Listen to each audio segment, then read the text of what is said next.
ಕೆಲಸ ಮಾಡೋದಕ್ಕೆ ಏಜೆ ನನಗೆ ಕೈ ತುಂಬಾ ಹಣ ಕೊಟ್ಟಿದ್ರು.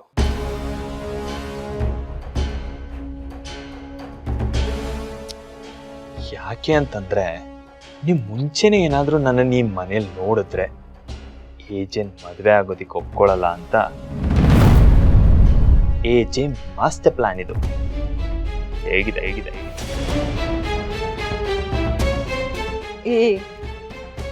ಏನ್ ಹೇಳ್ತಿದ್ಯಾ ನೀನು? ಇದೆಲ್ಲ ಮಾಡಿಸಿದ್ದು ಏಜೆನಾ? ಹೌದು,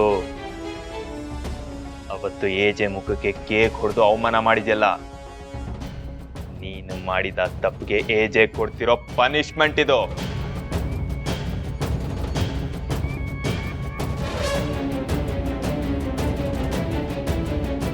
ಸೀರಿಯಲ್ ಹೀರೋಯಿನ್ ಆಗ್ಬೇಕಾಗಿದ್ದವಳು ನೀನು 3 ಜನ ಸೊಸೆಂದ್ರ ಕೈಗೆ ಸಿಕ್ಕಿ ಚಟ್ನಿ ಆಗ್ತೀಯಾ. ಎಂಜಾಯ್. ಓಕೆ ಅತ್ತೆಮ್ಮ, ನಾನು ಇನ್ಮೇಲಿಂದ ಬರ್ತಾ ಇರ್ತೀನಿ, ಹೋಗ್ತಾ ಇರ್ತೀನಿ. ನಾವಿಬ್ರು ಇನ್ಮೇಲೆ ಇಲ್ಲೇ ಭೇಟಿ ಆಗ್ತಾನೇ ಇರೋಣ. ನಾನಿನ್ ಬರ್ಲಾ? ಬಾಯ್.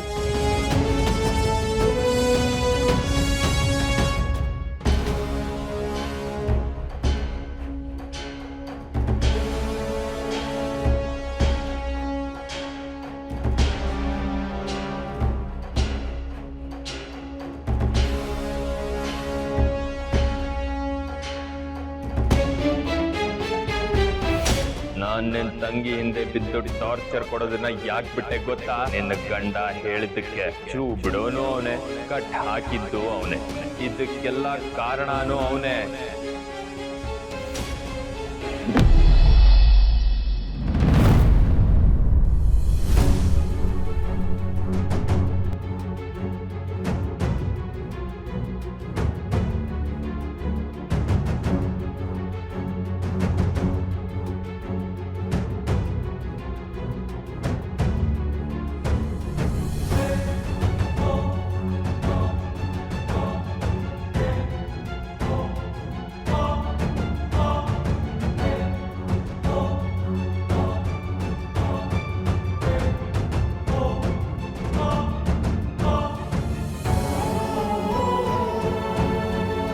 ದುರ್ಗಾ,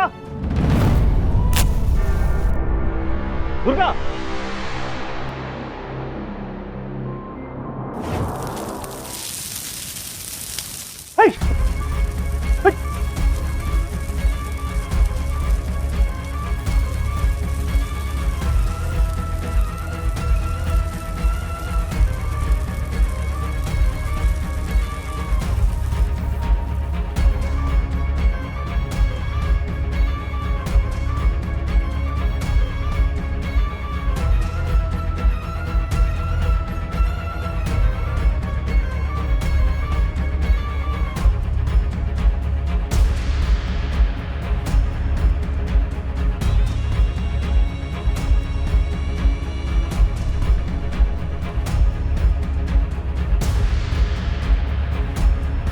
ಅದು ಖಾಲಿ ಫ್ರೇಮ್.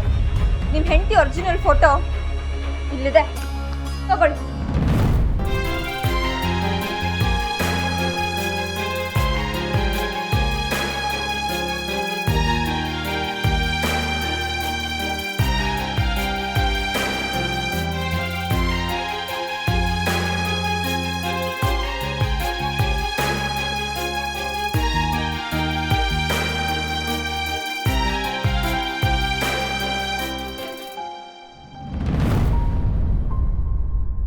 ಬೇರೆ ಭಾವನೆ ಜೊತೆ ಆಟಾಡ್ತಿಲ್ಲ, ನಿನಗೇನು ಅನ್ಸಲ್ವಾ? ಒಂದ್ ಖಾಲಿ ಫ್ರೇಮ್ ಸುಟ್ಟು ಹಾಕಿದಕ್ಕೆ ನಿಮ್ಗೆ ಇಷ್ಟೊಂದು ಹರ್ಟ್ ಆಯ್ತು. ಆದ್ರೆ ನೀವು ನನ್ ಭಾವನೆಗಳನ್ನೇ ಸುಟ್ಟು ಹಾಕಿದ್ರಿ, ನನ್ ಜೀವನನೇ ಸುಟ್ಟು ಹಾಕಿದ್ರಿ. ನನಗೆ ಎಷ್ಟು ಹರ್ಟ್ ಆಗಿರ್ಬೋದು ಅಂತ ನೀವು ಒಂದ್ಸತಿ ಆದ್ರೂ ಯೋಚನೆ ಮಾಡಿದೀರಾ? ಹರ್ಟ್ ಮಾಡೋದಕ್ಕೆ ನಿಮ್ಮೊಬ್ರಿಗೆ ಅಲ್ಲ, ನಮಗೂ ಬರುತ್ತೆ. ಅಲ್ಲ, ನನ್ ಫೀಲಿಂಗ್ಸ್ ಬಿಡಿ, ನನ್ ತಂಗಿ ನಿಮ್ಗೇನ್ ಮಾಡಿದ್ಲು? ನಿನ್ ತಂಗಿನ ಏನ್ ಮಾತಾಡ್ತಿದ್ಯಾ? ಹುಚ್ಚಿಡಿದೆಯಾ ನಿಂಗೆ? ಹೌದು, ಹುಚ್ಚಿಡ್ದಿದೆ. ನೀವೆಂತ ಕುತಂತ್ರಿ, ನೀವೆಂತ ಮೋಸ್ಗಾರ, ನೀವೆಂತ ನಯವಂಚಕ ಅಂತ ಗೊತ್ತಾದ್ಮೇಲೆ ಹುಚ್ಚಿಡ್ದಿದೆ. ನಿಮ್ಗೇನು ಮಾಡಕ್ ಆಗ್ತಿಲ್ಲ ಅಂತ ಫ್ರಸ್ಟ್ರೇಷನ್ ಕಾಡ್ತಿದೆ. ಮೋಸ್ಗಾರ ನೀವೊಬ್ಬ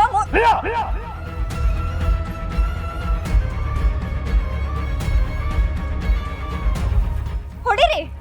ಯಾಕೆ ನಿಲ್ಸ್ಬಿಟ್ರಿ? ಹೊಡಿರಿ. ಬಾಯಿಗೆ ಬಂದ ಹಾಗೆ ಮಾತಾಡೋಕ್ ಮುಂಚೆ ಯಾರ ಹತ್ರ ಮಾತಾಡ್ತಿದ್ಯಾ ಅನ್ನೋ ಪ್ರಜ್ಞೆ ಇರ್ಲಿ.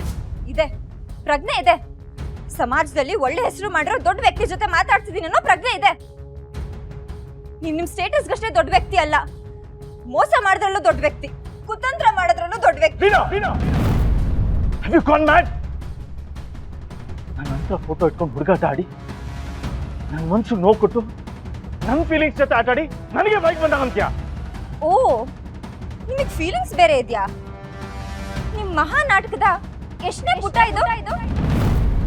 ನಾನೆಂತ ದಡ್ಡಿ ನಿಮಗ್ ಹರ್ಟ್ ಆಗ್ಲಿ ಅಂತ ಏನೇನೋ ಮಾಡಿದೆ. ಆದ್ರೆ ನಿಮಗೇನು, ನಿಮಗ್ ಫೀಲಿಂಗ್ಸೇ ಇಲ್ಲ. ಹರ್ಟಲಿಂದ ಆಗುತ್ತೆ.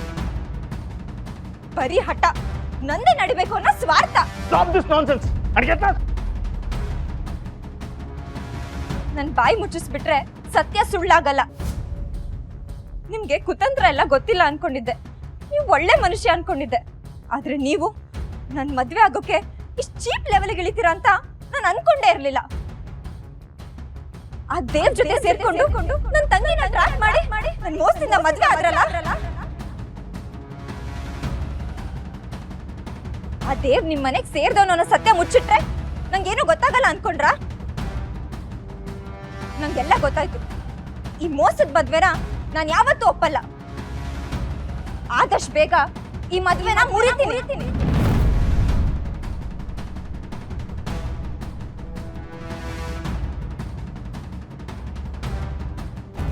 ಅಜ್ಜಿ ಯಾವತ್ತು ಯಾರ ಮಾತು ಕೇಳ್ತಿರ್ಲಿಲ್ಲ. ಅಂಥದ್ರಲ್ಲಿ ಆ ಲೀಲನ್ ಮಾತು ಕೇಳ್ಕೊಂಡು ನಿಮಗೆ ಪನಿಷ್ಮೆಂಟ್ ಕೊಟ್ರಾ? ಹ್ಞೂ ಅಕ್ಕ, ಆ ಲೀಲಾ ಮಾಡ್ತಿದ್ದ ಅಡ್ಗೆನ ಕೆಡ್ಸಿದ್ ನಾವೇ ಅಂತ ಅಜ್ಜಿಗೆ ಗೊತ್ತಾಯ್ತು. ದುರ್ಗಕ್ಕ, ಅಜ್ಜಿ ನಿಜವಾಗ್ಲೂ ನಿಮಗೂ ಪನಿಷ್ಮೆಂಟ್ ಕೊಟ್ರಾ? ಹೌದು.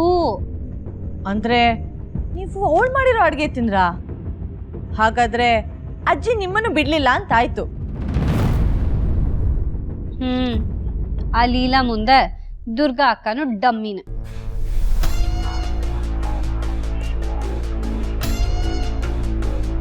ಉರಿಯೋ ಬೆಂಕಿಗೆ ತುಪ್ಪ ಸೊರಿಯೋ ಕೆಲಸ ಮಾಡಬೇಡಿ. ಅದ್ರ ಬದಲು ನಮ್ಮ ಪಾಲ್ಗೆ ಬಿಸಿ ತುಪ್ಪ ಆಗಿರೋ ಅವ್ರನ್ನ ಈ ಮನೆಯಿಂದ ಹೇಗೆ ಓಡಿಸೋದು ಅಂತ ಯೋಚನೆ ಮಾಡಿ. ಈ ಸಿಚುವೇಶನ್ ನೋಡ್ತಿದ್ರೆ ಅವಳನ್ನ ಓಡಿಸೋದು ಸ್ವಲ್ಪ ಕಷ್ಟನೇ.